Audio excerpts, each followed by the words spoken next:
না আইসক্রিম, না পুডিং, না কেক, একদম নতুনত্ব একটা ডেজার্ট রেসিপি নিয়ে আজ হাজির হয়েছে। মাখনের মতো মোলায়েম ঠান্ডা ঠান্ডা এই ডেজার্ট মুখে দেওয়ার সাথে সাথেই মিলিয়ে যাবে। ঘরোয়া মাত্র 3টে উপকরণ দিয়ে মাখনের মতো সফট এই ডেজার্ট আপনারাও কিন্তু ভীষণ সহজে বানিয়ে নিতে পারবেন। এই গরমের দুপুরে খাওয়া দাওয়ার পরে এরকম ঠান্ডা ঠান্ডা ডেজার্ট থাকলে কিন্তু মন প্রাণ একেবারে জুড়িয়ে যাবে। চলুন বন্ধুরা, আর বেশি কথা না বাড়িয়ে রেসিপিটা শুরু করা যাক। সবার প্রথমে নিয়েছি একটা বোল, তার উপরে একটা ছাঁকনি দিয়েছি আর তার উপরে একটা সুতির রুমাল আমি নিয়েছি। আপনারা সুতির যে কোনো কাপড় ব্যবহার করতে পারেন। পরিষ্কার একটা রুমাল নিয়েছি আর তার মধ্যে দেখুন দিয়ে দিচ্ছি টক দই। এখানে আমি 500 গ্রাম টক দই ব্যবহার করছি। টক মিষ্টি দই এখানে ব্যবহার করছি না, একদম টক যে দইটা পাওয়া যায় সেই দইটাই এখানে ব্যবহার করছি। এখন রুমালে মুড়ে একটা ভারী কিছু দিয়ে চাপা দিয়ে এরকম ভাবেই রেখে দেব, যাতে দই থেকে এক্সট্রা যা জল আছে পুরোপুরি ঝরে যায়। এরকম ভাবে আমি মোটামুটি ঘন্টা খানিকের মতো রেখে দেব। এতে করে দইয়ের থেকে এক্সট্রা জল খুব ভালোভাবে ঝরে যাবে। দই থেকে জল ঝরতে থাকুক আর এই সময় আমরা আরো কিছু কাজ কমপ্লিট করে নিই। তো এখানে নিয়েছি একটা পাকা আম। আমি 500 গ্রাম দইয়ের জন্য এরকম একটা মিডিয়াম সাইজের পাকা আম নিয়েছি। আপনারা যেই পরিমাণে দই দিয়ে রেসিপিটা তৈরি করবেন সেই অনুযায়ী আমের পরিমাণ কম বেশি করে নিয়ে নেবেন। এখন আমের থেকে দুই পাশ থেকে স্লাইস বার করে নিয়ে এরকম ছোট ছোট করে কেটে নিয়ে আমের শাঁসটাকে আলাদা করে নেব। আপনারা চাইলে বটি দিয়েও কিন্তু প্রথমে খোসা ছাড়িয়ে নিয়ে তারপরে আমের শাঁসটা বার করে নিতে পারেন।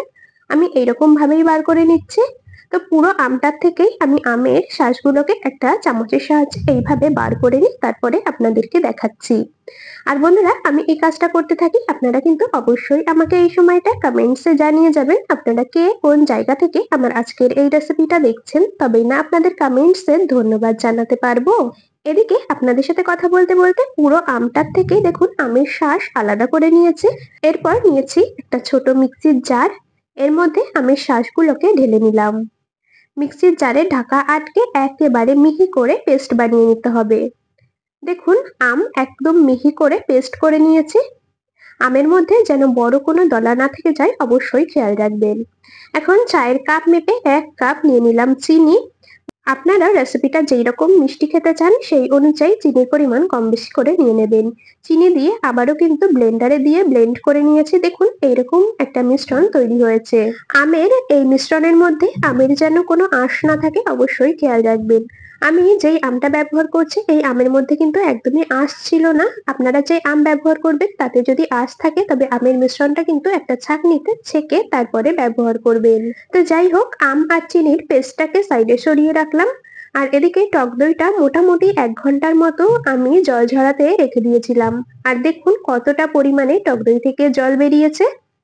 টক দইয়ের মধ্যে যদি একটুও জলজলে ভাব থেকে যায় তবে কিন্তু রেসিপিটা একেবারেই ভালো হবে না। টক দইটাকে ঠিক এইরকম তৈরি করে নিতে হবে, একদম জল ঝরিয়ে। দেখতেই পাচ্ছেন টক দই থেকে পুরোপুরি জল ঝরিয়ে নিয়েছি। এখন টক দইটাকে একটা বোলের মধ্যে ঢেলে নিলাম। আম আর চিনির যে মিশ্রণটা করে রেখেছিলাম তার থেকে অল্প অল্প করে টক দইয়ের সাথে মিশিয়ে নেব, একবারে পুরোটা দেব না। প্রথমে কিছুটা মতো মিশ্রণ দিয়ে দিলাম টক দইয়ের মধ্যে, খুব ভালো করে একটা হ্যান্ড উইক্সের সাহায্যে মিশিয়ে নিতে হবে। এইরকম ভাবে বেশ কিছুক্ষণ ফেটিয়ে একেবারে ক্রিমি টেক্সচারে তৈরি করে নিতে হবে মিশ্রণটাকে। কোনো লাম্পস যেন না থাকে অবশ্যই খেয়াল রাখবেন। খুব ভালো করে এইরকম ভাবে ফেটিয়ে নেব। আবারও আম চিনির মিশ্রণের থেকে অল্প কিছুটা মিশ্রণ টক দইয়ের মধ্যে দিলাম। খুব ভালো করে এইরকম ভাবে ফেটিয়ে নেব। অল্প অল্প করে আমের মিশ্রণটা দিয়ে তারপরে টক দইয়ের সাথে ফেটিয়ে নেবেন। বাদ বাকি যেটুকুনি মিশ্রণ রয়েছে সবশেষে দিয়ে আবারও কিন্তু খুব ভালো করে ফেটিয়ে নেব, একদম ক্রিমি টেক্সচারে মিশ্রণটা আসা পর্যন্ত। এই রেসিপি তৈরিতে এই মিশ্রণটাকে খুব ভালো করে ফেটিয়ে নেওয়া কিন্তু খুবই গুরুত্বপূর্ণ একটা কাজ। খুব ভালো করে ফেটিয়ে নিলে রেসিপিটাও খেতে দারুণ হবে, একদম মাখনের মতো মোলায়েম তৈরি হবে। বেশ কিছুক্ষণ ফেটিয়ে নিয়েছি। আর এখন টেস্টের জন্য এখানে আমি ওই মোটামুটি 3 চামচের মতো দিয়ে দিচ্ছি গুঁড়ো দুধ। আপনারা কিন্তু এখানে গুঁড়ো দুধের পরিবর্তে যদি কনডেন্স মিল্ক বাড়িতে থাকে তবে সেটাও ব্যবহার করতে পারেন। আমার কাছে যেহেতু কনডেন্স মিল্ক ছিল না সেজন্য আমি গুঁড়ো দুধ ব্যবহার করলাম। আর গুঁড়ো দুধ দিয়ে আবারও কিন্তু খুব ভালো করে ফেটিয়ে নিয়েছি। এখন বন্ধুরা, এর মধ্যে একটু কালারের জন্য সামান্য একটু দিয়ে দিলাম food colour. Yellow food colour দিয়েছি একেবারে সামান্য। খুব ভালো করে আবারও মিশিয়ে নিচ্ছি। ফুড কালার দেওয়াটা পুরোপুরি অপশনাল, আপনারা না চাইলে কিন্তু নাও দিতে পারেন। খুব ভালো করে মিশ্রণটাকে এইরকম ভাবে বেশ কিছুক্ষণ সময় নিয়ে ফেটিয়ে নিয়েছি। মোটামুটি 8 থেকে 10 মিনিটের মতো মিশ্রণটাকে খুব ভালো করে ফেটিয়ে নিয়ে এরকম একটা ক্রিমি টেক্সচারে তৈরি করে নিয়েছি। আপনাদেরকে একটু দেখিয়ে দিচ্ছি মিশ্রণের ঘনত্বটা। ঠিক এইরকম ঘনত্বেই কিন্তু মিশ্রণটা আমাদের রেডি করে নিতে হবে। যাই হোক, এখন বোলটাকে সাইডে সরিয়ে রাখলাম। এখানে নিয়েছি একটা অ্যালুমিনিয়ামের বাটি। এরকম বাটি আশা করছি সবার বাড়িতেই আছে। যদি না থাকে তবে আপনারা কেক মোল্ড ব্যবহার করতে পারেন বা স্টিলের বাটিও ব্যবহার করতে পারেন। খুব ভালো করে অল্প একটু সাদা তেল দিয়ে ব্রাশ করে নিলাম।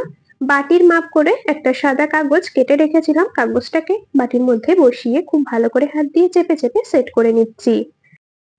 এখানে কিন্তু আপনারা সাদা কাগজের পরিবর্তে বাটার পেপার ব্যবহার করতে পারেন, তবে বাটার পেপার সবসময় সবার বাড়িতে থাকে না। যাদের বাড়িতে নেই তারা কাগজ ব্যবহার করবেন।